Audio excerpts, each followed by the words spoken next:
Donc, ce qu'on va faire aujourd'hui, euh, c'est comme je vous ai dit, on va regarder. Alors, on va peut-être pas tous taper, hein, mais on va regarder le discours d'Emmanuel Macron, qui annonçait le reconfinement, que moi j'avais appelé cette vidéo la défaite totale. Je vous expliquerai un peu pourquoi, et puis je vais aussi essayer de faire un petit retour par rapport à l'actu, sur ce qu'il dit, sur ce qu'il ne dit pas, sur en quoi il esquive des choses. Parfois il ment. Voilà, donc histoire de faire un retour, comme ça tout le monde aura un argumentaire aussi un peu détaillé de tout ça, quoi. Voilà, de où est les schtroumpfs là-dedans, qu'est-ce qui est vrai, qu'est-ce qui est faux, et qu'est-ce qu'on peut faire, qu'est-ce qu'on peut demander. Alors j'ai préparé normalement de quoi streamer, hop, si je mets... Et après on jouera aux jeux vidéo. Voilà, j'aimerais bien que ça dure 40-45 minutes. Alors oui, j'ai vu Darmanin, moi je vous propose qu'on parle après de tout ça. Alors ce soir c'est un stream pour parler de politique et après on jouera. Faut que je change le titre de ma chaîne. On va mettre on décrypte décryptage du discours de Macron ce soir, puis soirée jeu. Voilà, catégorie, on va mettre, je sais pas, il n'y a pas un truc de discussion ou IRL peut-être. Just chatting, voilà, nickel. Décrypte.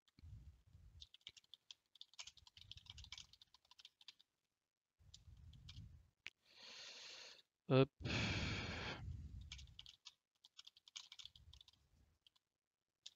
Voilà. On parlera hein, tout à l'heure si vous voulez des annonces de Darmanin. Il y a plein de choses. En général, je joue pas à Mario Kart, non. Mario Kart, c'est dans des situations que Toto la répète connaît parce que je sais qui c'est derrière ça. On parlera de Darmanin, on en parlera. Je vais peut-être essayer de recadrer un peu plus ma caméra sur moi. Comme ça. Est-ce que c'est mieux? C'est mieux. Voilà. Bon, ce que je vous propose, c'est qu'on commence assez vite. On va donc, comme je vous ai dit, on va écouter ensemble le discours de Macron, puis je ferai des retours, je ferai du décryptage un peu de tout ça. On va commencer maintenant, hein. Qu'est-ce que vous voulez? Hop, je vais mettre ça. Du coup, je vais réduire ma caméra vu que maintenant je suis un vrai youtubeur. Hop là. On va se mettre comme ça. Et normalement, ça devrait être pas trop dégueu. Je sais pas s'il y a un mode cinéma. Voilà, ça va être encore mieux comme ça. Comme ça, on verra bien. J'ai quelques notes. Voilà, j'ai pris quelques notes sur le discours que j'ai préparé tout à l'heure. Euh, On va faire le débrief de tout ça. Je vois qu'il y a pas mal de messages. Merci hein, pour vos messages. Félicitations pour les questions. Essayez de garder vos questions pour ouais, dans quelques minutes, à part si ça parle de Macron. Je vais essayer de lire les questions en même temps, mais vu que j'ai un peu préparé un truc et que j'essaye de tenir mon fil, ça va peut-être être décousu si je me mets maintenant à répondre aux questions. Si c'est bon, on va commencer. Voilà, donc un discours de défaite totale. On va discuter de pourquoi, de comment, et de ce que fait le président de la République un peu minute par minute, quoi. Voilà. Donc on va commencer maintenant. Voilà, la Marseillaise, tout ça, on connaît. Françaises, Français, mes chers compatriotes. Alors juste peut-être une première remarque, hein, mais moi c'est juste que voilà, ça c'est le premier discours de Macron sur le confinement. Je trouve que c'est beaucoup plus sobre, hein. Vous voyez là derrière on avait tous les ors de la République, la porte dorée, tout ça. Là on voit quand même qu'il y a une petite envie de faire sobre, sûrement une envie d'être humble par rapport à ce qui va être annoncé par la suite, hein. Voilà, mon petit doigt me dit ça. Moi je le vois comme ça. Après c'est pas non plus c'est pas le détail le plus important, mais voilà, ça a toujours son importance de noter ce genre de choses. La dernière fois que je me suis adressé à vous au sujet de la pandémie qui nous frappe, j'avais fixé un délai, une dizaine de jours, pour juger de l'efficacité des choix faits et décider de l'opportunité de mesures nouvelles. Voilà, donc en fait, il fait référence à une interview qu'il a donnée, donc qui était 10 jours avant, effectivement. Et là, en fait, il commence déjà à faire du Zumba Café parce que je vous rappelle quand même juste la dernière interview en question. Je crois que c'était c'était chez Boulot. Et donc, j'ai préparé, je crois que c'est vers là.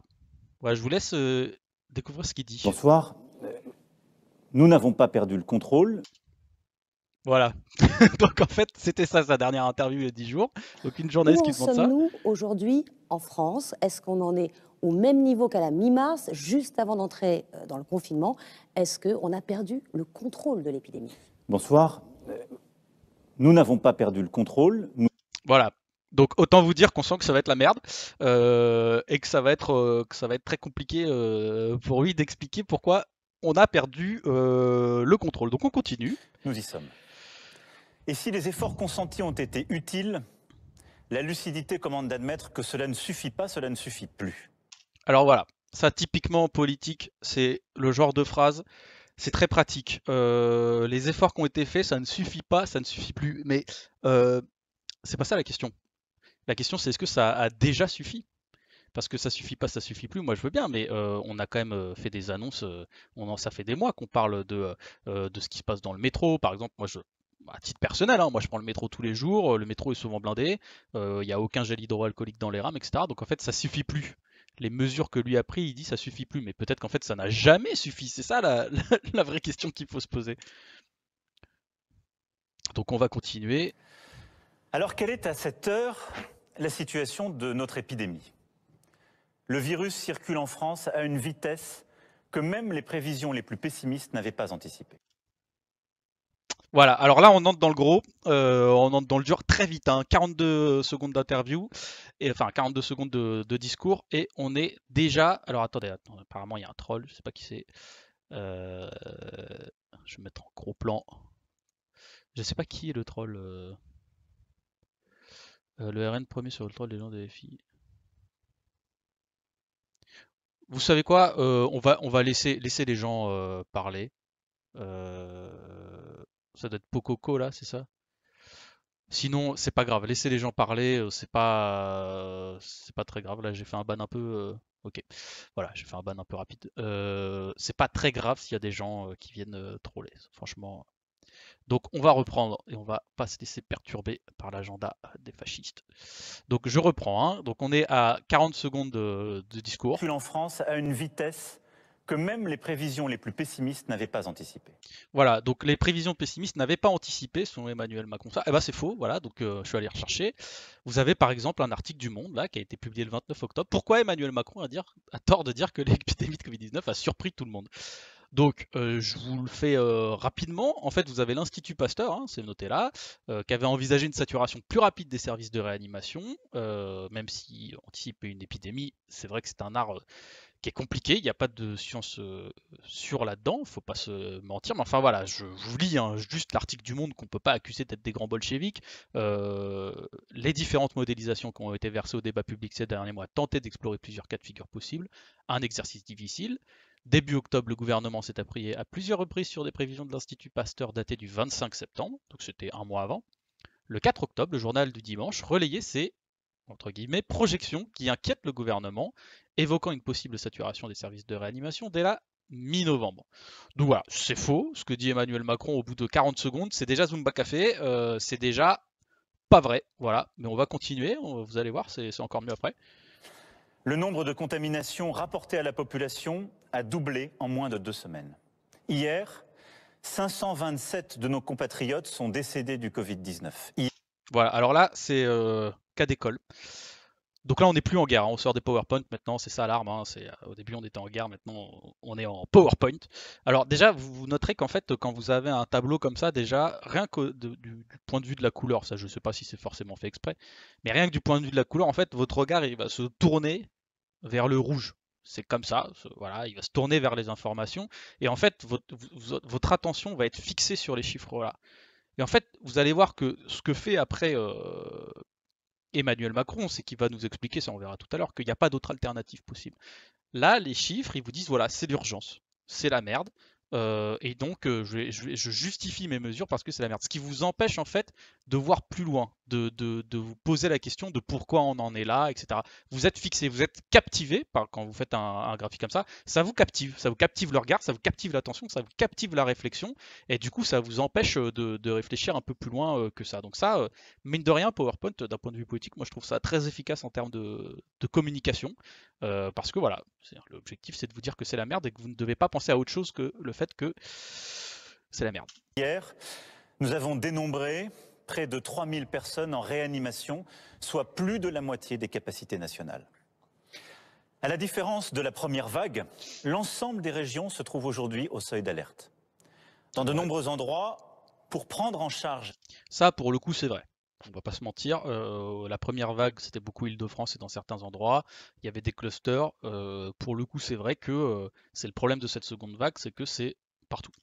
Les patients Covid-19, nous avons commencé à déprogrammer des opérations du cœur ou du cancer, parfois les mêmes qui avaient dû être décalées au printemps. Bon, nous avons pris des mesures. Elles étaient déjà difficiles, et je sais qu'elles ont été perçues comme telles par beaucoup d'entre vous. Elles étaient indispensables, et elles ont souvent été contestées parce qu'elles ne faisaient pas plaisir. Ok. Alors là, pareil, c'est un cas d'école. On a pris des mesures difficiles, indispensables, contestées. La question, c'est pas de savoir si elles étaient contestées ou pas. En fait, c'est très facile de dire on a pris des mesures difficiles et contestées. Politiquement, tout le monde peut dire ça. Moi, je pourrais dire ça. Hein. Je pourrais dire par rapport à mes charges, échanger avec Roquette, c'était difficile et contesté. La vraie question aujourd'hui qui nous intéresse, c'est pas de savoir si les mesures étaient difficiles et contestées. On le sait qu'elles vont l'être. On est dans une épidémie. Bon, forcément, c'est pas ça la question. La question, c'est de savoir si c'était les bonnes mesures. Et vous voyez, quand je disais qu'on avait détourné l'attention, la politique, c'est beaucoup ça. Hein, c'est l'art de la guerre de Sun Tzu que j'avais montré hier, c'est savoir choisir son champ de bataille. Sur quel terrain on va fixer la réflexion des gens. On peut pas les influencer énormément, mais par contre, voilà, on peut détourner l'attention. Et là, typiquement, c'est un discours qui détourne l'attention. Parce que des mesures difficiles, indispensables, contestées, oui, d'accord, c'est évident. Et ça ressort de l'évidence. Mais c'est pas ça la question. La question, c'est de savoir si c'était les bonnes mesures, si c'était les mesures appropriées, si c'était les mesures justes. Et c'est ce que contestent les oppositions politiques. Mais lui, Emmanuel Macron, voilà, c'est son petit tour de passe-passe à ce moment-là. Elle se révèle toutefois insuffisante pour endiguer une vague qui aujourd'hui touche toute l'Europe. Alors, pareil, une vague qui touche toute l'Europe. Je vais revenir là-dessus parce que pareil, c'est un peu gros comme discours. Mais je vais revenir là-dessus. Je vais laisser un peu dérouler et puis on va voir. Notre stratégie a été définie dès l'été. C'était de vivre avec le virus. Alors là, je peux vous dire qu'on est vraiment au sommet de la politique. Vivre avec le virus. Bah, en fait, à partir du moyen où tu n'as absolument pas, à partir du moment où tu n'as absolument pas les moyens d'éradiquer le virus vu qu'il n'y a pas de vaccin, effectivement, on va devoir vivre avec le virus. Donc c'est pas une stratégie en fait, c'est un fait. Là, Emmanuel Macron, ce qu'il fait, c'est qu'il part de quelque chose d'évident, d'un fait, voilà, et il le transforme en stratégie. Mais c'est pas une stratégie. La stratégie, c'est de comment tu luttes contre le virus. Ça c'est une stratégie. Vivre avec le virus, il n'y a rien de plus banal. Voilà. Donc si vous cherchez un professionnel pour enfiler vos perles cet été ou pendant Noël, contactez Emmanuel Macron, il le fait très bien. Et il s'agissait de maîtriser sa circulation en nous appuyant sur nos capacités pour tester, alerter, protéger, sur les gestes barrières, sur la protection des plus fragiles et des mesures de ralentissement de l'épidémie territorialisées, au plus près du terrain. Sans commentaire. C'est ce que nous avons fait depuis le mois d'août. Avons-nous tout bien fait? Non. Et je l'ai dit, il y a 15 jours, on peut toujours s'améliorer. Mais nous avons fait tout notre possible. Et Voilà. C'est typique d'une communication politique esselée. C'est très facile en fait. Est-ce qu'on a tout bien fait? Non. Voilà. Donc en fait, on va concéder des choses sans préciser quoi. On va concéder que tout n'est pas parfait, ce qui est aussi du ressort de l'évidence. Hein, en fait, dans une politique publique face à une épidémie, tout le monde est prêt à entendre que tout n'est pas parfait. Moi, je suis même en tant qu'opposant politique acharné, je suis prêt à entendre que c'est pas parfait. Hein. Moi, j'ai pas de problème avec ça. Le problème, il n'est pas là. Le problème, il est que c'est tellement pas parfait qu'on se fait devancer, que la situation dans les hôpitaux est pas bonne, etc., etc. Et donc, encore une fois, ce genre de discours politique, ça vous fixe, ça vous attache au moment présent. Qu'est-ce que vous voulez répondre à quelqu'un qui vous dit, qui a l'air très honnête et qui vous dit est-ce qu'on a tout bien fait? Non. Bah, vous êtes un citoyen lambda, vous regardez ça, vous dites bon bah il est honnête. Mais en fait, c'est pas ça le problème, c'est pas d'être honnête sur ce sujet-là, c'est de proposer des choses et des stratégies qui sont pas les bonnes. Et je vous rappelle que 2 secondes avant, il nous disait que la stratégie c'était de vivre avec le virus, ce qui est quand même pas la stratégie la plus efficace du siècle. Je crois profondément que notre stratégie était, compte tenu des informations qui étaient les nôtres, la bonne. Bah c'est faux. Voilà, c'est faux tout simplement, compte tenu des informations qui étaient les nôtres. Donc je vous remontre l'article du Monde, hein. À la même époque, le 22 septembre, le Conseil scientifique Covid-19 alertait dans une note le gouvernement sur le risque d'une diffusion non maîtrisée du virus. Les auteurs insistaient sur le fait qu'il n'est pas possible de prédire la trajectoire de l'épidémie, mais ils ont proposé des modélisations. Alors voici quelques modélisations. Vous aviez 3 scénarios. Une dynamique du virus inchangée par rapport aux semaines précédentes. Le deuxième, c'est une transmission diminuée. Et le troisième, c'est une transmission du virus qui augmente. Voilà. Et vous aviez, ça c'est le Monde qui en fait état, vous aviez ce genre de scénario. Donc vous voyez les courbes qui étaient déjà ascendantes. Et moi je me souviens, alors j'ai pas la vidéo, je l'ai pas sous la main, mais il y avait une médecin, une épidémiologiste, je crois, sur BFM qui en parlait déjà il y a quelques temps sur la reprise de la courbe. Donc voilà, encore une fois, très facile, très mensonger. On continue. Elle fut d'ailleurs celle de tous les pays européens. Nous aurions pu aller plus vite au début sur les tests, mais depuis plusieurs semaines, nous sommes un des pays d'Europe qui testent le plus. Alors ça c'est pareil. On est un des pays d'Europe qui teste le plus. Déjà, on est censé être la 6e puissance économique mondiale, donc c'est censé aller de soi. D'autre part, je vous rappelle qu'en Europe, il n'y a pas beaucoup de pays qui ont autant de population que la France. Donc en fait, mathématiquement, euh, si chaque pays faisait le même effort en termes de tests, vu que la France, il y a 66 millions d'habitants, devant il y a l'Allemagne, je crois qu'on est le 2e pays le plus peuplé d'Europe, forcément on est le pays qui teste le plus d'Europe. C'est pas ça la question. La question c'est en combien de temps? Est-ce que la politique de traçage est la bonne? Et est-ce on a une bonne politique de test? C'est ça qui a péché. C'est pas le fait de faire des tests. Je reviendrai tout à l'heure d'ailleurs sur les tests parce que vous allez voir, il y a des choses qui sont drôles à commenter, mais encore une fois, c'est pareil. On est le pays qui teste le plus en Europe, c'est normal en fait. C'est normal, on a 66 millions d'habitants. On va forcément tester plus que des pays en Europe qui ont 20, 30 ou 40 millions d'habitants. Rien que mathématiquement, c'est normal.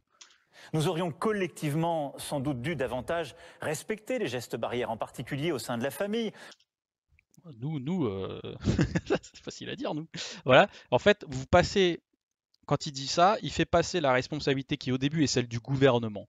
On aurait pu faire mieux à celle des gens. On aurait dû davantage respecter les gestes barrières. Ce qui n'est pas totalement faux par ailleurs, hein. Je pense que moi, j'étais allé pendant l'été à Marseille, au cours Julien, ça zoukait partout entre jeunes. Je trouvais ça pas.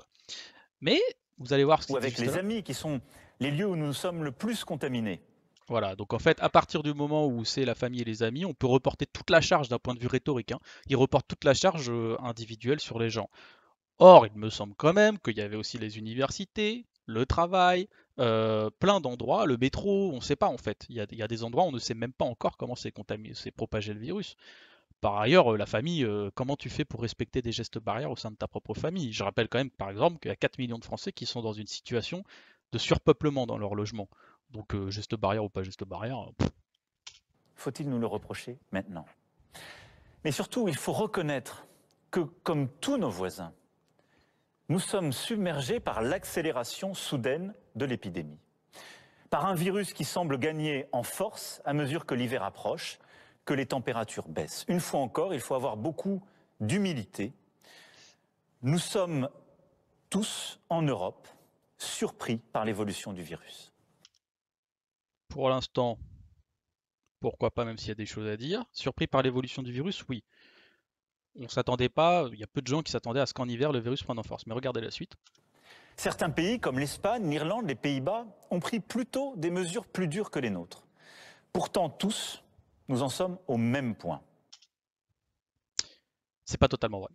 En fait, on est tous concernés par l'augmentation de l'épidémie. Ça, c'est vrai. Par contre, on n'en est pas tous au même point. Ça, c'est pas vrai. Je vais vous prendre pour exemple, je crois que voilà, j'avais 2 articles sur le confinement se généralise en Europe, toujours plus de restrictions. C'est vrai que ça s'accélère en Europe. Mais tous les pays font pas la même chose. En Angleterre, globalement, c'est compliqué. Mais les pays qui font un confinement dur, on n'y est pas tous, hein, ça c'est pas vrai. La Belgique, ils annoncent un confinement un peu plus sévère. Portugal, confinement partiel. Grèce, confinement partiel aussi. Italie, bon, Italie c'est le bordel. Slovaquie, eux c'est un programme de dépistage massif. Donc c'est pas vrai qu'on en est tous au même point, hein. Ça n'est pas vrai. J'avais aussi un truc de BFM sur ça, où effectivement, il y a l'Autriche et le Portugal qui se reconfinent. L'Europe est concernée par l'augmentation du virus. Mais par contre, mettre tout le monde sur un même pied d'égalité, ça c'est une ruse, une petite astuce, on va dire. Débordé par une deuxième vague qui, nous le savons désormais, sera sans doute plus dure et plus meurtrière que la première. À ce stade... Voilà, donc là il commence à concéder un truc. Il utilise une expression... qui des mesures plus dures que les nôtres. Vous allez voir. Pourtant, tous, nous en sommes au même point. Débordés par une deuxième vague qui, nous le savons... Voilà, débordé par une deuxième vague. Donc en fait, il nous dit au début que ça allait. Et en fait, débordé par la seconde vague, c'est là, c'est vraiment le moment où il reconnaît que... attendez, excusez-moi, j'ai reçu un message. Bon. Voilà, débordé par une seconde vague, il admet en fait l'échec. Alors lui, il va dire que c'est parce que toute l'Europe est comme ça. Mais non, c'est pas ça. Pourquoi on est débordé? Et là, j'ai plusieurs choses à vous mettre en perspective par rapport à ce qu'il disait avant. Donc j'ai... attendez que je retrouve. Tac, tac, tac. J'avais... Ah, ça doit être là. Voilà, c'était son ancien... Non.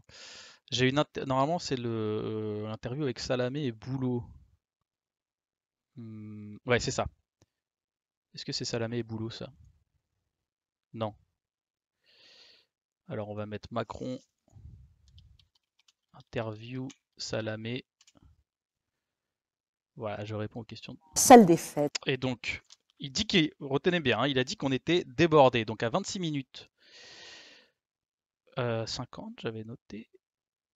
Regardez bien ce qu'il nous disait. Il y a le 14 juillet.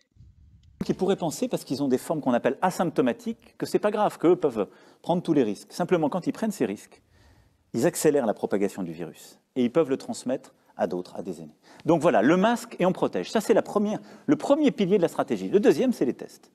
On les a largement déployés. On doit être à près de 370 000 tests par semaine au moment où je vous parle. Ça devait être 700 000. Pardon ? Votre ministre de la Santé, Olivier Véran, disait que ce serait 700 000 par semaine. Mais on a la capacité. Simplement, la demande, aujourd'hui, n'est pas là. Attendez, Donc, ce que nous allons faire... Et il faut qu'on avance parce qu'il faut absolument qu'on vous entende sur la relance économique. Mais encore une ou deux questions sur le Covid pour être très clair. Vous aviez admis dans votre allocution d'avril dernier qu'il y avait eu des failles et des insuffisances. S'il y a une deuxième vague qui arrive, est-ce que cette fois-ci, nous serons prêts? Est-ce qu'il y aura suffisamment de masques, de gel, de tests, de respirateurs, de médicaments? Ou est-ce qu'on risque une nouvelle pénurie?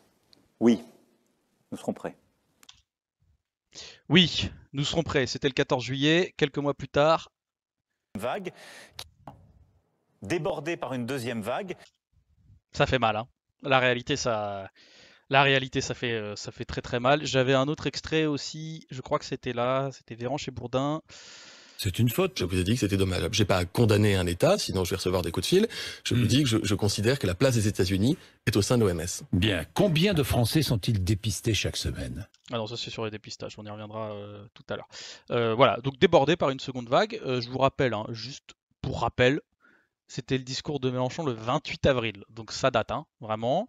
Que je m'étonne qu'autant de gens dans votre propre camp envient votre place. C'est que la deuxième vague de l'épidémie est inéluctable. Voilà. Donc en fait, il y a des gens qui avaient un peu prévu les choses, et pourtant, Jean-Luc Mélenchon n'est pas oracle, n'est pas médecin. Ceci dit, en fait, quand on fait de la politique, le propre de la politique, c'est de prévoir, c'est d'anticiper. Justement, pourquoi je dis que le discours de Macron, c'est une défaite totale, mais parce que il n'anticipe pas, il ne prévoit pas. Donc en fait, il se retrouve débordé. Et alors là, le mot débordé, moi, je le trouve terrible. Alors attendez, juste un truc. Mélenchon 38, en fait, c'est un ami à moi euh, qui est un gros troll. Voilà. Donc Amine, si tu te calmes pas, je vais te bannir. Ne déconcentre pas les gens. D'accord? Allez, on continue. Qui, nous le savons désormais, sera sans doute plus dure et plus meurtrière que la première. Et ça, c'est vrai. Je vous passe un peu la suite qui n'est pas très intéressante. On va reprendre vers là. Je l'assume pleinement devant vous ce soir. Oui, tu l'assumes parce que tu n'as pas de choix. Quels sont nos objectifs? D'abord, c'est le premier, protéger les plus âgés, les plus fragiles, celles et ceux qui sont atteints de diabète, d'obésité, d'hypertension, de maladies chroniques et qui sont les premières victimes du Covid-19. L'âge est le facteur prépondérant. 85% des malades décédés ont plus de 70 ans. Notre deuxième objectif, c'est de protéger les plus jeunes. Je l'ai déjà dit, si le virus tue les plus âgés, il tue aussi, même si c'est rare, les plus jeunes. Aujourd'hui, au moment où je vous parle, 35% des personnes en réanimation ont moins de 65 ans. Il touche donc sous des formes graves toutes les générations. Oui, alors, bon, c'est vrai. Ça, c'est vrai. Et c'est pour ça que moi, à titre personnel, c'est un peu la ligne, mais je vous dirai, je vous montrerai une autre vidéo que j'ai fait. Mais je pense qu'il faut le faire, le confinement. Voilà, ce virus, c'est une saloperie. On a des cas de copains, de camarades qui ont fait de la réa et qui sont pas forcément très âgés, mais qui sont en réanimation, plusieurs jours de coma, etc. Donc, bon, faites quand même attention à vous et à vos proches, quoi. Et nous ne savons pas dire aujourd'hui quelles sont les séquelles à long terme. Perte d'odorat, perte de goût, difficultés respiratoires. Contracter ce virus n'est jamais anodin, même lorsqu'on a 20 ans. Troisième objectif, c'est de protéger nos soignants, qui à l'hôpital, dans les structures médico-sociales, en ville, ont déjà beaucoup donné durant le printemps. Ils ont ensuite dû redoubler d'activité durant l'été pour rattraper les actes reportés au printemps. Et malgré la fatigue, ils font face aujourd'hui à cette montée soudaine des urgences. Nous leur devons de prendre toutes les précautions pour limiter la propagation du virus. Oui, moi perso, je fais le confinement pour les soignants, hein, pas pour Emmanuel Macron. Je le dis comme ça. Nous ne le faisons pas pour nous, pour nos proches, faisons-le pour eux. Il s'agit, troisièmement, de protéger les plus modestes. Voilà, ça va devenir Parce intéressant. qu'ils vivent dans des lieux plus exigus, parce qu'ils occupent des emplois précaires, sont les plus touchés par le virus sur le plan sanitaire. Mais ce sont aussi les plus touchés par les conséquences économiques et sociales de la crise.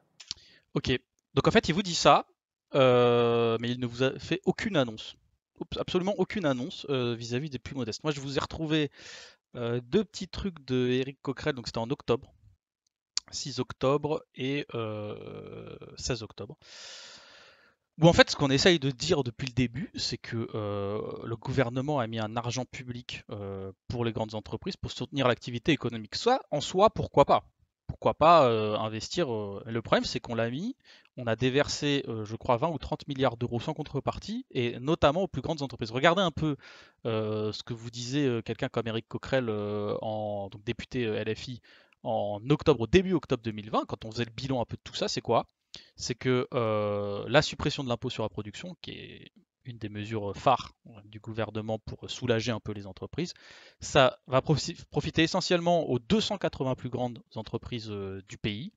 Les 250 000 plus petites entreprises du pays gagneront 125 € chacune. Donc autant vous dire que le discours sur les plus précaires, les plus pauvres, etc., déjà au niveau des entreprises, c'est bof, quoi.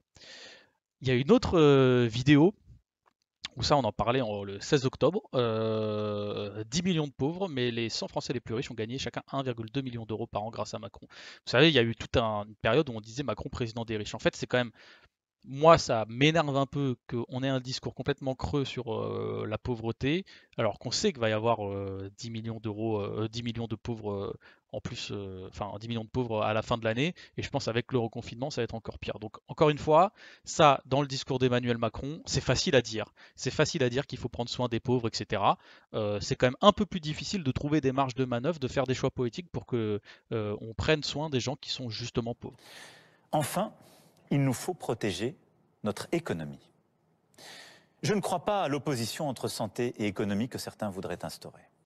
Alors moi, honnêtement, je sais pas qui instaure ça. J'ai vu une ou deux personnes un peu agitées, que ce soit sur les plateaux que j'ai fait ou autre, le dire, mais par esprit de provoque ou autre, mais j'ai jamais vraiment entendu quelqu'un nous dire que l'économie doit priver sur la santé. En fait, c'est tellement évident, ça c'est pareil, c'est des portes ouvertes. En fait, il enfonce tellement de portes ouvertes, Macron, qu'il devrait peut-être faire portier, parce que c'est très simple. Regardez le graphique.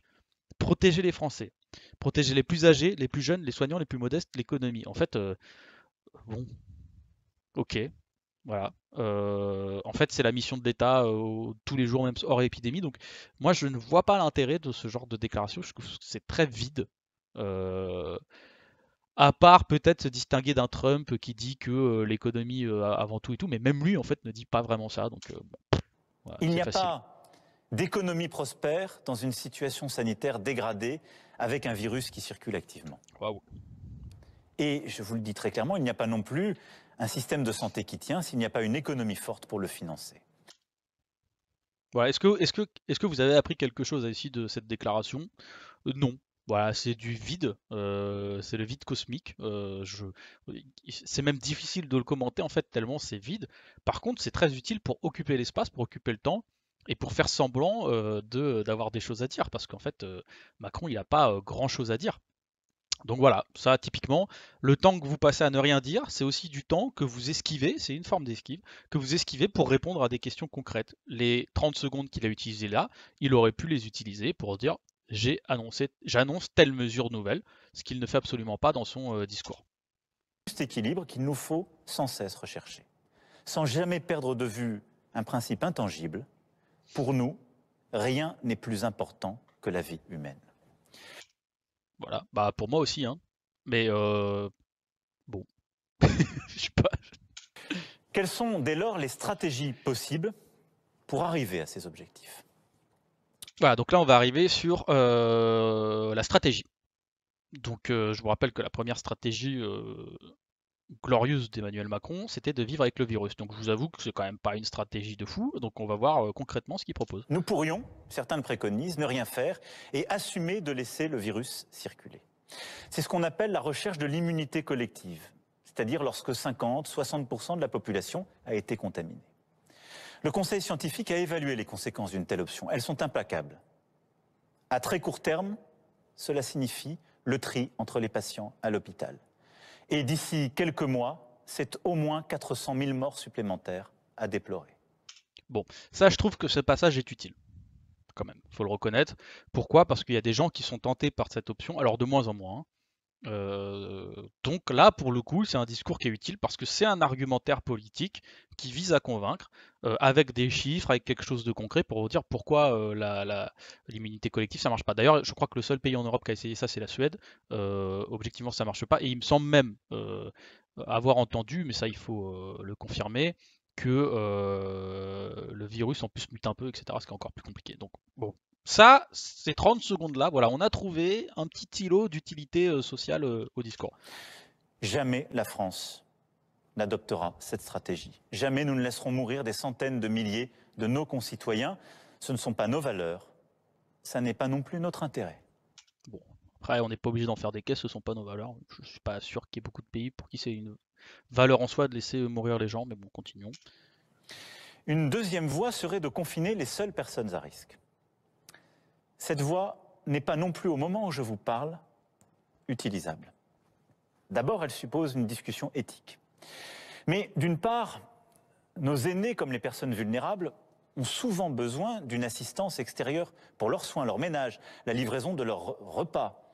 Certains vivent aussi avec leurs proches, leurs enfants, souvent par manque de moyens. Et donc créer une forme de bulle autour d'une génération, de certaines personnes, comme une barrière entre les générations, n'est pas réaliste et à ce stade insuffisant. Moi, je crois surtout que le pays est trop désorganisé pour le faire, mais bon, c'est mon avis. D'autre part, le virus se développe aussi et développe des formes graves chez les plus jeunes. Et donc confiner les seules personnes âgées est inefficace parce que le virus circulerait toujours trop vite et sous des formes graves dans le reste de la population. Et donc nous ne pourrions pas protéger nos soignants, nos urgences et même à terme nos aînés avec cette stratégie. Elle peut être pertinente, elle n'est pas suffisante. Nous pourrions également faire en quelque sorte le pari de tout miser sur la stratégie du tester, alerter, protéger. Après tout, nous réalisons 1,9 million de tests par semaine. Nous sommes l'un des meilleurs pays d'Europe aujourd'hui en la matière. Bon, alors là, c'est pareil, hein, les 1,9 million de tests par semaine, c'est toujours le même flanc, mais je vais juste laisser un peu finir et puis on va revenir sur les tests parce que justement, ça va être important. Et grâce au travail remarquable de l'assurance maladie, des agences régionales de santé, 100 000 appels sont passés chaque jour pour identifier les cas contacts et briser les chaînes de contamination. Mais si ce système peut être efficace, avec quelques milliers... Alors juste, oui, je tiens à dire, hein, moi j'ai été cas contact, et d'autres personnes que je connais ont été cas contact, personne n'a été appelé par l'ARS, par l'Agence régionale de santé. Donc je ne sais pas où sont ces 100 000 appels. En tout cas, ce qui est sûr, c'est que s'ils les font, ils sont complètement débordés par rapport à la situation. Moi, en tout cas, j'ai été cas contact il y a 2 semaines, je crois. J'ai eu aucun appel. Et d'ailleurs, le cabinet médical qui gérait moi et 3 autres personnes, les consignes n'étaient pas totalement claires sur est-ce qu'on pouvait, en gros, faire le test. Si on était négatif, on pouvait sortir directement ou pas, ou il fallait attendre quand même 7 jours, etc. Donc c'est pas vrai que tout est clair, tout est flou. En fait, il y a quand même un petit défaut d'organisation. Et le problème, c'est que ça se remet du coup sur les épaules des médecins qui, honnêtement, moi, le cabinet médical où je suis allé, ils étaient débordés, ils n'avaient pas le temps de t'expliquer quoi. Voilà, il y avait trop de patients, c'était pas de leur faute, hein, mais ils pouvaient pas l'expliquer. de cas par jour. Nous avons aujourd'hui entre 40 et 50 000 contaminations quotidiennes dépistées. Sans doute en réalité le double. Ce système n'est plus efficace. Et d'ailleurs, aucun pays européen ne le retient plus aujourd'hui. Oui, d'accord, mais c'est un peu simple en fait, parce que justement le but de ce système, c'est de prévenir l'épidémie. Une fois que l'épidémie est là, je veux bien comprendre qu'il y a beaucoup trop de contamination pour appeler tout le monde. Mais c'est pas ça le but de cette stratégie. Cette stratégie, son but, c'est de repérer et d'isoler les gens qui sont à risque ou qui sont positifs.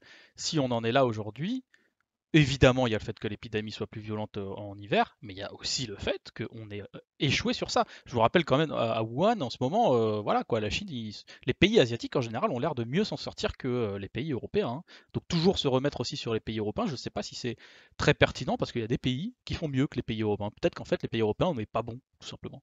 À la piste de l'augmentation de nos capacités de réanimation, que certains évoquent comme une piste qui nous permettrait de ne pas prendre des mesures difficiles aujourd'hui. Je vais vous dire très clairement, nous sommes en train de le faire, mais là non plus, ça n'est pas une bonne réponse. Ça m'énerve. Voilà, typiquement. Ça m'énerve parce que il explique que l'augmentation des capacités en réanimation, c'est pas ça qu'il faut faire pour endiguer le virus à l'instant T. Encore une fois, il fixe votre attention sur l'instant T. Il fixe votre attention sur le fait que vous êtes au pied du mur et que donc vous ne pouvez pas réfléchir. Évidemment, quand il y a une épidémie, que tu aies 10 000 lits de réanimation ou 100 000, au bout d'un moment, si tu laisses faire l'épidémie, ça devient hors de contrôle pour les lits en réanimation.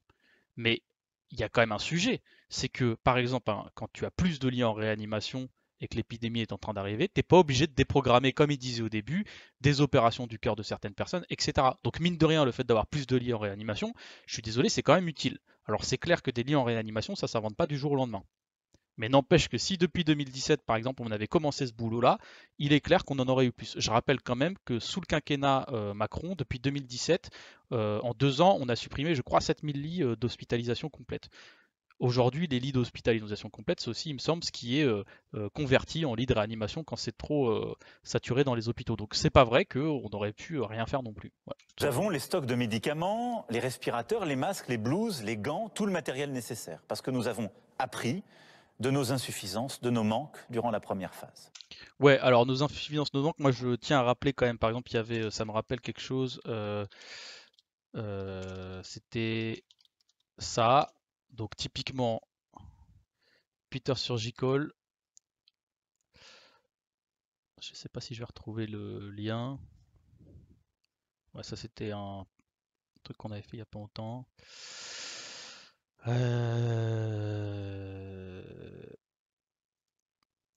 En fait, c'est Eric qui avait lancé l'alerte sur ça. Je vais essayer de faire une recherche avancée. Attendez, pour pas que ça soit moche, je vais me mettre en plein écran. Je dis pas que je suis beau, hein. Je dis que je suis plus intéressant qu'une recherche avancée Twitter. Donc, si je mets sur Gcall, très utile la recherche avancée sur Twitter. Voilà. Donc ça, typiquement, c'était une question écrite d'Éric Coquerel. Alors, Macron nous dit on a tout le matos, etc. Je le dis comme ça, hein, parce que Peter Surgical, en fait, c'est une entreprise qui fait des sondes, qu'on appelle les sondes Monin ou Motin, je crois. C'est des sondes très utiles en réanimation, il me semble, parce qu'en fait, les sondes sont faites d'une telle manière que ça évite justement trop de dispersion de fluides ou de microbes ou autre. Donc ça, très utile. Ce qui s'est passé, c'est qu'en fait, cette entreprise, elle devait délocaliser. Donc Eric, il a fait, donc 4 septembre, hein, il avait fait, non, 29 octobre 2019, donc c'est il y a un an. Il avait fait une question au gouvernement, donc c'était à Bruno Le Maire à l'époque, sur justement un plan social à Peter Surgical. Je vous lis pas tout, mais vous pourrez le retrouver. Vous faites une recherche avancée sur Twitter, vous mettez Surgical, vous trouverez. Donc voilà. Et un plan de licenciement qui n'a rien à voir avec l'épidémie de coronavirus par ailleurs, hein. Parce qu'il y avait une grève, etc. Juste entre-temps, là, depuis l'épidémie, donc voilà, typiquement en termes de matériel sanitaire, c'est quelque chose qui est très utile. Peter Surgical, qui a touché en plus des aides publiques, hein, par ailleurs, Peter Surgical, ils ont délocalisé, en fait, ils se sont barrés. Voilà. Donc je sais pas s'il y a des articles, parce que... mais je crois que cet été, ils se sont cassés. Voilà, l'absurdité de la fermeture de Peter Surgical. Donc ça, c'était 30 avril. Alors, Elsa Sabado, que je connais. Elsa Sabado, pour l'histoire, c'était ma surveillante au lycée, au Lila. Et je crois que ça y est, c'est fait. Je crois qu'ils se sont vraiment barrés, quoi. Et ils voulaient partir en Inde, il me semble, quelque chose comme ça. Donc voilà, la tristesse d'un gouvernement qui vous dit qu'il a tout le matos, mais en fait qui laisse délocaliser des entreprises. Et c'est l'entreprise fait ça, elle n'est pas déficitaire, hein. Elle le fait parce que c'est moins cher là-bas. Voilà. Donc les services de réanimation devront s'approvisionner en Inde plutôt qu'en Seine-Saint-Denis. Bon courage, hein. Nous avons aussi formé près de 7000 infirmiers et médecins pour pouvoir travailler en réanimation. Et nous avons ainsi poussé nos capacités, qui sont passées de 5000 lits avant la première vague à 6000 aujourd'hui, et nous allons les porter au-delà de 10 000 lits en réanimation. Alors les 10 000 lits, c'est des réaffectations de lits, hein. C'est pas des créations nettes de lits en réanimation.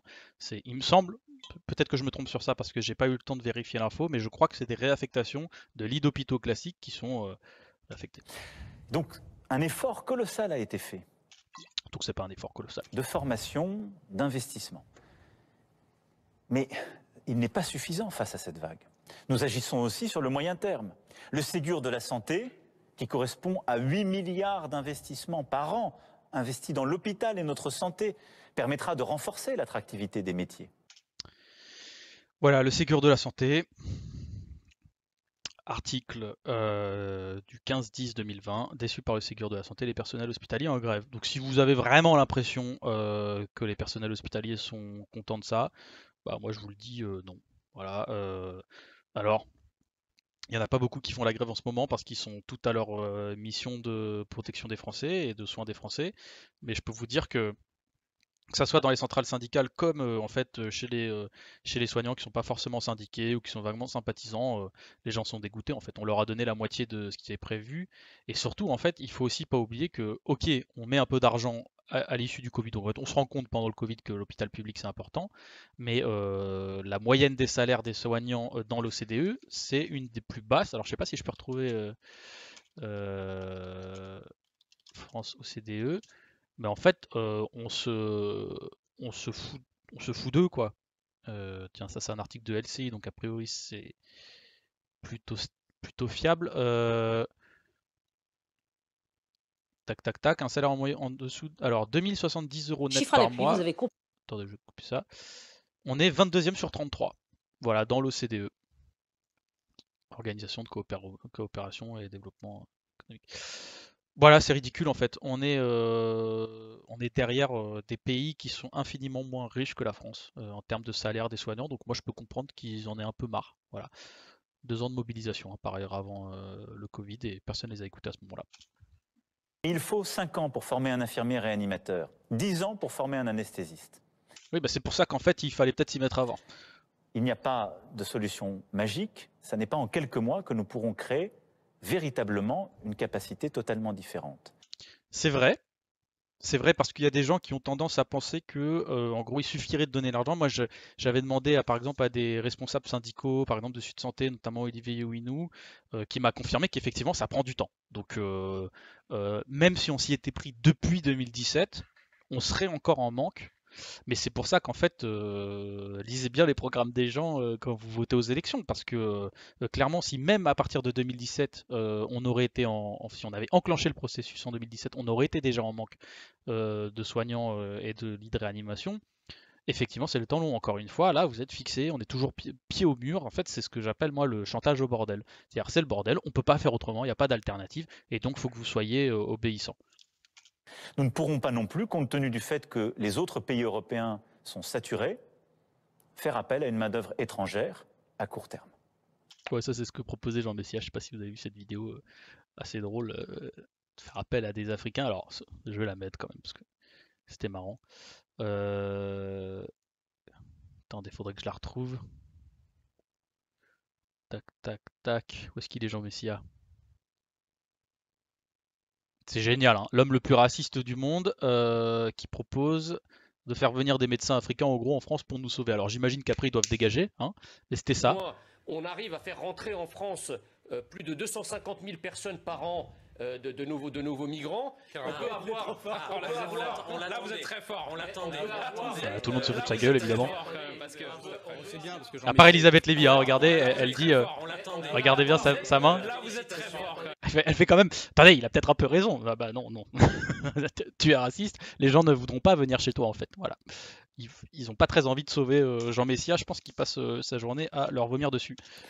Du reste, quand bien même nous pourrions ouvrir beaucoup plus de lits, et malgré l'effort de doublement que nous avons réussi, qui peut sérieusement vouloir que des milliers de nos compatriotes passent des semaines en réanimation avec les séquelles que cela implique sur le plan médical? Ok, d'accord.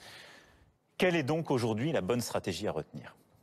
Voilà, donc en fait, il vous a donné 3 stratégies qui étaient l'immunité collective, le tester et isoler seulement les personnes à risque.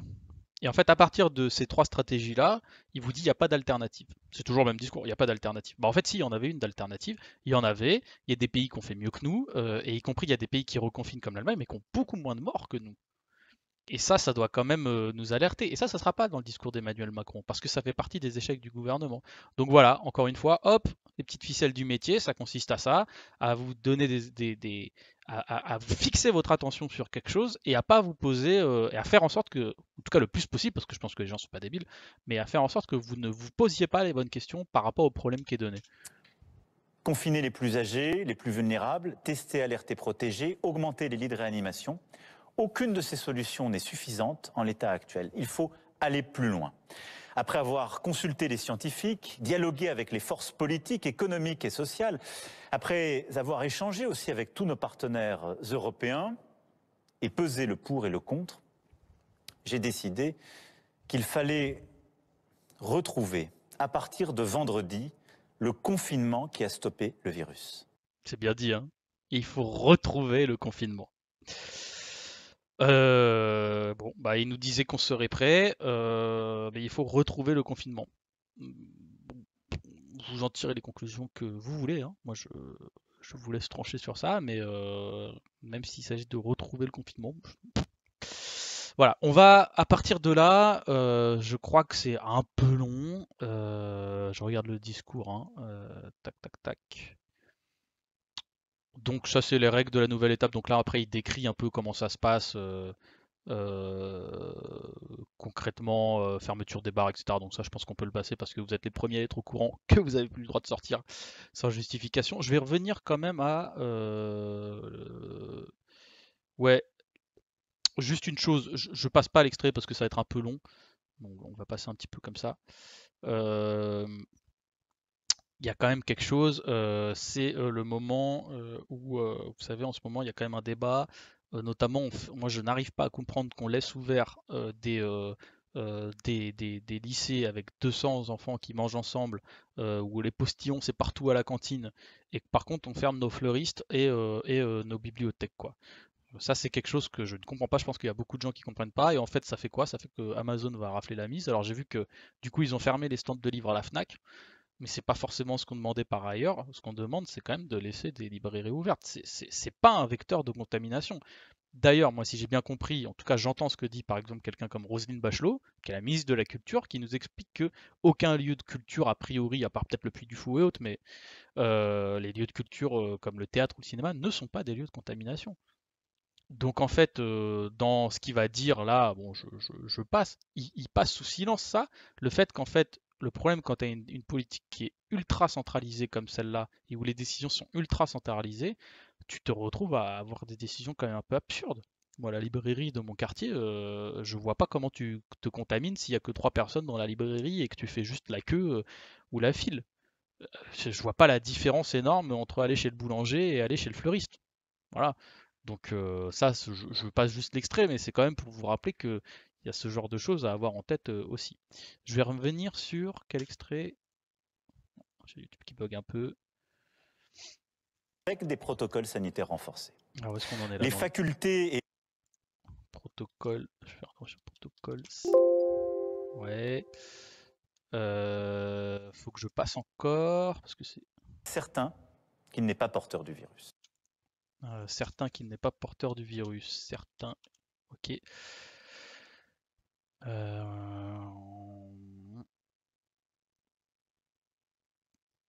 Ok, je vais encore passer un peu parce qu'il y a un truc qui m'intéresse. Vers là, je pense. De tous les acteurs du médico-social, De tous les acteurs du médico-social. Ah ouais, ça va être là. professionnels de santé de ville pour assurer une prise en charge précoce des patients dès les premiers symptômes et pour éviter que ne se développent des formes complexes. Nous avons besoin de nos élus. Nos maires ont joué un rôle essentiel et je les salue ici. Maires, présidents et présidentes d'intercommunalités, de métropoles, élus de terrain. Nous allons avoir besoin de vous de manière encore accrue pour proposer et aller plus loin en matière de prévention, mobiliser nos associations pour accompagner les personnes les plus isolées, les moins bien informées et assurer la bonne application des mesures prises. Que ce soit auprès de nos jeunes dans le temps périscolaire ou pour accompagner les personnes les plus vulnérables ou les plus âgées. Nous avons besoin de nos forces de sécurité intérieure pour garantir l'application des mesures, de nos forces de sécurité civile pour déployer des plateformes de tests et aller au contact de la population. Nous avons aussi... Que ça soit sur les... Alors je parlerai des enseignants, mais comme sur les policiers, vous noterez que aucune annonce, quoi. Voilà. Moi, vous savez, j'ai un discours sur la police qui est parfois dur, mais honnêtement, je pense que en termes de valorisation salariale et tout du métier, la police, ils ont un nombre de trucs. En fait, la police se retrouve avec des missions qu'ils ne devraient pas avoir à faire, quoi. Sanitaire, parfois faire des trucs qu'avant des éducateurs de rue, etc. devaient faire, lutte contre le terrorisme parce que les renseignements sont défectueux, les renseignements généraux sont défectueux. Enfin, c'est quand même, ça fait beaucoup, quoi. Donc, je pense qu'il y a des policiers qui auraient aimé avoir des annonces autres que juste vous allez contrôler les gens et voilà. Besoin du sens des responsabilités de chacun et de l'esprit citoyen de tous. Restez au maximum chez vous, respectez les règles. Une fois encore, je vous le dis, la réussite dépend du civisme de chacune et chacun d'entre nous. Comment cette nouvelle étape va se dérouler dans le temps? Attends, je me demande si j'ai pas... Ah oui, j'ai zappé le passage que je voulais vous mettre. Alors attendez. Application des mesures prises, que ce soit auprès de nos jeunes dans le temps périscolaire ou pour accompagner les personnes les plus vulnérables ou les plus âgées. De vous de manière entière que ne se développent des formes complexes. Voilà. Nous avons besoin de nos élus. Nos maires ont joué un rôle essentiel. Génial. Et je les salue ici. Maires, présidents et présidentes d'intercommunalités, de métropoles, élus de terrain. Nous allons avoir besoin de vous de manière encore accrue pour proposer et aller plus loin en matière de prévention, mobiliser nos associations. Alors ça, c'est vraiment génial, parce que dire aux maires et aux élus qu'on a besoin d'eux, d'accord, mais est-ce que vous vous souvenez quand même, par exemple, le confinement à Marseille, le premier couvre-feu où ils ont fermé tous les bars et restos, ils ont quand même, en fait, ils ont fait ça, ils ont prévenu personne. Alors ils ont appelé Rubirola, la maire de Marseille, et je crois que c'est Muselier, le président de région PACA LR, donc qui est chez les Républicains, et Rubirola, donc c'est Printemps Marseillais. Ils l'ont appelé, ils les ont tous les deux appelés 1 heure avant la conférence de presse du Premier ministre. En gros, ils t'appellent, ils te disent bonjour, on va tout fermer à Marseille, et pouf, on décroche. Je vous rappelle quand même que cet événement, il a quand même créé une vraie fracture vis-à-vis des élus locaux. C'est pas la première fois. Donc bon, il y a de quoi s'étonner, surtout que en plus, Castex, c'était quand même à la base, en plus d'être le monsieur déconfinement du gouvernement, donc alors lui, bon, le monsieur déconfinement reconfine, donc voilà, je vous laisse en tirer les conclusions que vous voulez, mais surtout c'était celui qui se présentait comme l'homme des territoires, c'était vraiment l'homme ancré dans la territorialité, etc. Et en fait, ils ne sont absolument pas connectés au terrain, et d'ailleurs, on se demande même s'il y a des ministres qui sont au courant des décisions. Je ne sais pas si vous avez vu, il y a une note de Mélenchon qui est sortie, une tribune de Mélenchon dans le JDD, sur les débordements du pouvoir sanitaire, donc je vous laisserai la voir, je crois qu'elle est en accès libre, où en fait quand même il y a quelque chose, on est dans un pays où tout commence à se décider en conseil de défense. C'est-à-dire c'est même plus le conseil des ministres, tout se décide en conseil des défenses, et je pense qu'il y a des ministres qui sont pépouses chez eux, calés les pieds dans leurs chaussons un dimanche soir, qui apprennent des trucs littéralement dans la presse, parce qu'à ce niveau-là, je ne vois pas comment ça se passe autrement. Il y a des gens qui sont pas au courant. Moi quand j'ai des élus LREM, en face de moi sur un plateau, par exemple mercredi soir, ça se voit quoi. En fait, on leur fait des fiches, on leur prépare des fiches, on leur dit tu dois dire ça et démerde-toi. Donc ne vous étonnez pas qu'ils soient pas très bons aussi derrière. Parfois, c'est pas parce que les gens sont en soi mauvais, c'est juste que vous êtes en face d'un gouvernement qui décide dans une tour d'ivoire tout seul. Donc le discours sur les territoires, bon voilà, c'est sympa, mais ça tient pas, ça tient pas la route. Voilà, on va bientôt finir parce que ça fait quasiment 40 ou 50 minutes qu'on discute. Je vais juste quand même plusieurs choses. Dans ce discours-là, on peut le passer, etc. Aucune annonce sur les professeurs. Aucune. Hein. C'est-à-dire qu'en gros, on dit que les lycées vont rester ouverts, mais les professeurs, il n'y a aucune annonce. En fait, ce qu'on nous dit, ce que nous dit le gouvernement après, c'est qu'il y a un Grenelle, soi-disant, pour les professeurs qui est réfléchi, mais ce Grenelle ne fait pas du tout suite à la situation sur le Covid-19. Le Grenelle de l'éducation, là, qui est lancé par Jean-Michel Blanquer, c'est suite à l'assassinat de Samuel Paty. Donc, ok, mais dans la question des moyens au jour le jour, etc., les professeurs, ça fait quand même très longtemps qui sont en attente parce que voilà, les classes, comment tu peux dédoubler une classe là, c'est ce qui se passe, il y a des problèmes pratiques aujourd'hui, on n'a rien planifié, donc en fait c'est très difficile par exemple de faire les demi-classes, c'est ce que demandait pas, enfin des demi-classes, etc. Quand tu es 35 élèves dans une classe, tu peux pas mettre tout le monde sur une table, hein. C'est juste, en fait c'est pas possible. Donc voilà, c'est un gros élément de déception quand même que je voulais souligner parce que je me souviens quand même d'un discours d'Emmanuel Macron où pour les soignants par exemple il annonçait des choses. Là c'est vraiment un discours où il n'y a pas d'annonce. Pas d'annonce de revalorisation, etc. Aucune. Ni pour les policiers, pour les profs, pour les personnels de la santé, etc. etc. Aucune annonce nouvelle qui va vous apprendre quelque chose. C'est la bérésina. On est en pleine défaite et du coup on est dans l'instant T en train de dire bon voilà on va faire ça mais on donne aucun horizon positif aux gens. Avec beaucoup de rigueur. Vous noterez aussi, et ça c'est quelque chose qui est important, c'est pour ça que j'appelle ça un discours de défaite, parce que je vous rappelle quand même le discours de Macron le 12 mars, ou le 16 mars, attendez, je vais regarder lequel. Je crois que c'était le 12 mars. Non, c'est... Ouais, c'est ça, je crois que c'est celui du 16. Regardez le ton un peu qu'il avait donc le 16 mars, hein, pour le premier reconfinement. L'éducation, le sens des choses est important. Et éviter l'esprit de panique. Alors éviter l'esprit de panique, vous voyez qu'en ce moment c'est plus trop le mood, hein, c'est plus trop l'attitude. Croire dans toutes les fausses rumeurs, les demi-experts ou les faux sachants. La parole est claire, l'information est transparente et nous continuerons de la mener. Mais croyez-moi, cet effort que je vous demande, je sais qu'il est inédit, mais les circonstances nous y obligent. Nous sommes en guerre. Voilà, donc en fait, le 16 mars, on était en guerre. Et là, maintenant, on a complètement changé le discours. Le discours, c'est on est ensemble. Dans la merde, mais ensemble. Voilà, Les crises internationales, le terrorisme, les divisions de la société et une crise économique et sociale sans précédent liée à la première vague. Mais j'ai confiance en nous, en vous. c'est quand même beaucoup plus faible, on est d'accord. C'est-à-dire que le problème en fait d'une communication politique, c'est que quand tu commences tambour battant à dire que tu es en guerre, qu'est-ce que tu veux faire de plus après? Tu peux rien faire. Tu es maintenant débordé face aux événements, tu n'as pas réussi, et vu qu'il paraît qu'on est en guerre, en fait, on a perdu la guerre. Donc c'est quoi le discours? On est ensemble. Mais d'un point de vue rhétorique, c'est très faible. C'est une vraie défaite par rapport à ses propres éléments de langage. Personne lui a demandé de dire qu'on était en guerre, hein. Moi, je suis pas en guerre contre le virus, moi, hein. C'est un virus, donc il faut juste gérer une situation sanitaire, qui est pas facile par ailleurs. Mais c'était pas ça l'objet de voilà. Donc ça, typiquement, vous voyez comment un élément de communication qui peut paraître intéressant au début peut se retourner contre vous. C'est pour ça qu'il faut toujours faire très attention dans les éléments de langage qu'on a par rapport à ça, parce que là, il s'est fait manger par sa propre communication. On était en guerre, et ben voilà, on a perdu. Confiance en notre capacité à surmonter cette épreuve. Voilà, et la dernière chose, c'est que on n'est plus en guerre. Par contre, il y en a une qui n'a pas compris les éléments de langage chez elle, donc une des porte-paroles Je crois qu'il faut être lucide.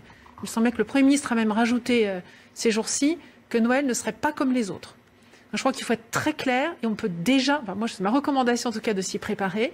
Soyons lucides, n'envisageons pas, comme vous l'avez dit, et je vous remercie d'insister là-dessus, des Noëls avec des grandes fêtes de famille. Ce sera un Noël particulier, un Noël différent, un Noël de combat, parce qu'on sera à ce Voilà, donc ça c'est typiquement, je sais pas si c'est dans ses fiches ou pas, mais clairement ça va complètement à rebours de la communication du président. Un Noël de combat ça veut rien dire, ça fait pitié en fait, hein, pour être honnête, c'est ridicule. On vient d'enregistrer une défaite majeure et on nous redit, elle réembraye, c'est-à-dire qu'elle nous fait se rappeler le discours de Macron du premier confinement. Regarde, ça c'est typiquement c'est une grosse erreur parce que du coup sur les réseaux sociaux forcément les gens se sont foutus de sa gueule sur le Noël de combat. Mais d'un point de vue politique à Macron, je pense que ça rappelle ça rappelle qu'il y avait une première communication avant celle de son discours du second déconfinement et que cette première de communication elle est en train de le manger tout cru quoi. Voilà, donc ça typiquement c'est une erreur à pas faire quand il y a une ligne politique, il faut la tenir quand même. En tout cas sur les éléments de langage, il faut savoir se coordonner. Malheureusement en Macronie c'est pas simple, à part si c'est voulu et que c'est vraiment un des éléments de langage qui va être décliné après, qu'on est dans un Noël de combat. Mais alors moi personnellement, je sais pas ce que ça veut dire un Noël de combat. Peut-être qu'il va falloir sortir les guirlandes et se battre contre le virus, je sais pas. Donc voilà. Voilà ce qu'on peut dire globalement sur ce discours. Je vais essayer de clore ça là parce que quand même ça fait quand même longtemps que je parle, je commence à avoir soif. Peut-être